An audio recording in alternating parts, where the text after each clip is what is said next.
I've always hated vacations. Ever since I was little, the thought of traveling to a different place never really appealed to me.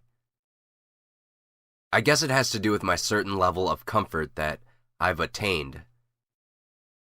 I've become so accustomed to my room, my technology, and my slice of urban paradise that when my parents informed me of our family trip to a cabin in the wilderness, I felt a distinct wave of nausea. It's not that my parents were bad people, it's just what they deemed as fun and relaxing, I saw as boring and pointless. I suppose it was just their way of bonding with me, when I know for a fact that all they wanted to do was go up there, drink, and lounge by the river. Even the car ride itself took an unexpected toll on my mind. Watching as the concrete jungle slowly morph into a repetitive slew of nature. As dirt kicked up around our small sedan while traveling on unpaved roads, I couldn't help but wish that my parents had made a grave mistake and would turn around. Though, that dream was short-lived as the cabin slowly grew in the distance. The cabin itself was all right, I suppose. Wooden, of course, and lacking electricity, but at least I had a functional bed. My father was out by the river with a beer in his hand before I could even blink, while my mother freshened up in the bathroom. I, on the other hand, had nothing better to do, and since the sun was still up, I decided to take a walk around the area. As you would expect, nothing but dirt, trees, and rocks made up the terrain.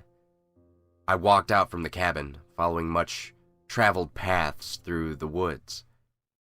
It wasn't long before the cabin was far from my view. Growing tired and annoyed, I decided it was time to head back so I could at least enjoy some much-needed rest. As I turned around, I heard twigs snap underfoot directly behind me. I knew it must have been some sort of animal because the thought of another person out here would be outlandish. Hoping it wasn't a bear, slowly, I turned to look over my shoulder. Nothing. Not even any evidence that anything had been there. Confused but not paying that much mind, I headed back to the cabin. Night was quickly descending as I watched the last fleeting remnants of light get swallowed up by the thick overgrowth of trees and foliage. It was so difficult for me to fall asleep. I was so used to the constant drone of the city's hustle and bustle. For it to be replaced by crickets and random woodland sounds was largely annoying. That was until I heard a sound not unlike laughter. The first thought that popped into my head was the idea that my father was drunkenly enjoying himself outside. Then the disturbing realization hit me, causing me to tense up, holding my breath.